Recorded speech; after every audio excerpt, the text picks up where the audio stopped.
fifth uphill conference. Yeah. And beautiful Gürten Hill mountain. Is it a mountain or a hill? Interesting. So it's a hill. You could keep that. And we're here with Josh, who's one of my speakers. I have you right afterwards.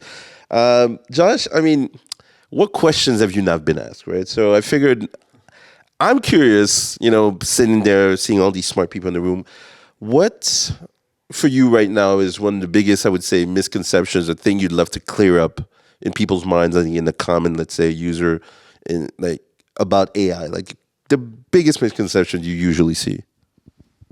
I think the biggest misconception, maybe not with this audience, but I think in general, the biggest misconception that I feel like I'm on a personal mission to rectify is AI is not magic.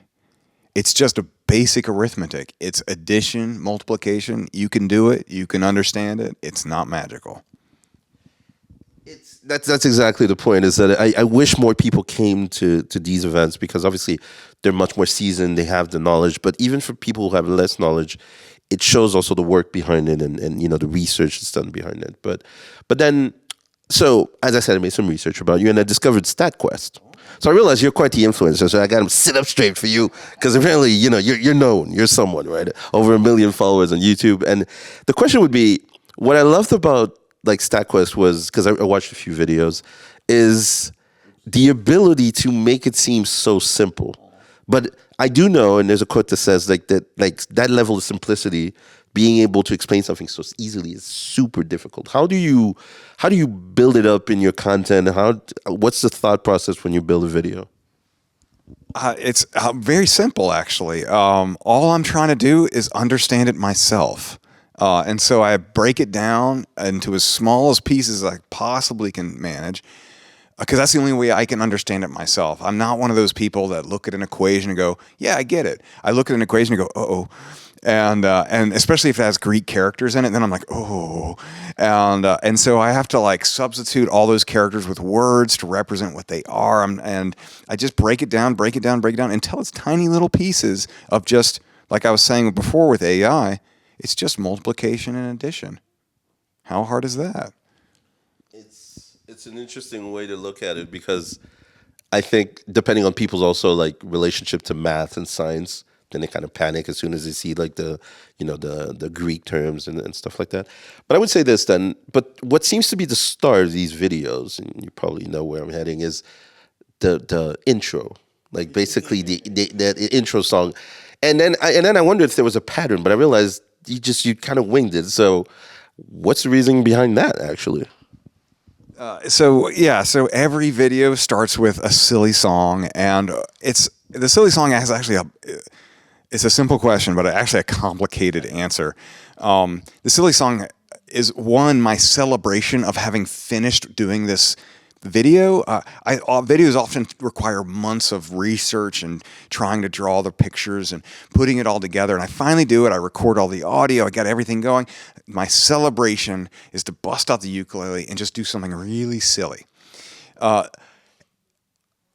top of that, what I've learned is that a lot of people, when they watch the videos and they hear this guy who can't sing in tune and they hear this silly ukulele, it has a psychological effect of maybe going, well, if this guy can learn it, understand this stuff, maybe I can too. It kind of puts people at ease. If my intro was just a wall of equations and complicated jargon, people would look at that and go, uh-oh, this is not for me.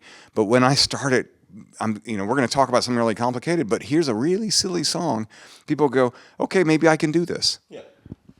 It kind of like they could probably even project making the song themselves. But then would you say that in the learning process, if you look at the feedback you receive, because obviously I see like they seem very engaged in the videos, but if you spoke, because I'm guessing a lot of people also know you even in the audience, what are the returns or like the responses you get from it? Like in terms of, you think you hit the mark in terms of their understanding, or over time did you like have to adapt? So when I started out, I was really just making videos for my friends, and my friends were all geneticists. I used to work in a genetics lab, and I was just trying to teach my friends basic statistics. And it just so turned out that other people liked my videos, but they were like, "Can you use examples other than how much a mouse weighs and its tail length and things like that?" And so over time, I've learned how to talk to a broader audience and give examples that maybe more people will relate to, like eating M&Ms. We've all eat M&Ms, and so I can focus on things like that. So, but it's been a big learning experience in and of itself. I've learned a lot, and I feel like I continue to learn, which is one thing that makes it really exciting and fun to do. I think there's never a better learning experience than to have to teach something to someone. Like, as in, it kind of really shows you where you set on your own understanding. Now, I would say this. Then my question would be: you have a very specific vibe, right? I think like you could have just as much come off as a scientist as you came off as a marketing guy, or like it's. If you were not in the fields of either genetics, if you're not doing what you were doing now, what would you be doing? What would be your career choice? I grew up and I wanted to be a musician, and I really wanted to be a musician. But I've actually done it, and I didn't like it. I thought it was really boring. I mean, it looks glamorous and everything. It looks awesome, but you play the same music all the time, and I didn't feel like as a person I was growing and changing and learning. And so, if I had to change fields now, I would try to find a field that I felt like I was perpetually learning and growing and just evolving over time, and not just playing the same top 10 hits all the time. Yeah, it's once you didn't go big in the music scene, you're singing other people's song. When you go big, you're singing your own. But when you have new materials, they're like, no, sing the stuff that we like. We don't like. I've been at a concert like Lenny Kravitz and stuff where people are like, yeah, that's great. Get back to American Woman or like Fly Away or whatever. And so that was here, by the way. Gurdon said it was terrifying. So we've assessed, you addressed that you have a little bit of a Southern accent. So I guess that could be my final question for you, because it is lunchtime during the conference. What dish from home do you miss the most when you're in Europe? In my specific region, I'm from North Carolina, and I'm from the eastern side of North Carolina, and we have a very specific way of slow cooking pork, and just talking about it makes my mouth water. But I'm going to warn you, it is an acquired taste. I grew up with it. It's something my dad used to cook when I was a kid. I now cook it all the time, but I love it. I cannot recommend it to other people. What's so particular about it? Is it the way it's cooked? Is it the seasoning? Well, everything's awesome. If you talked about the way we cooked it, everyone would be like, "Oh, perfect, perfect, perfect." And then what we do at the very end, we pour vinegar on it. Okay.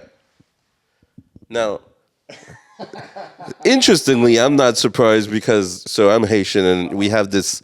I think it comes from the island, but we have this whole obsession about sort of like pre-marinating meat in like vinegars, lemon and stuff, and it does kind of change the taste. So I do get it.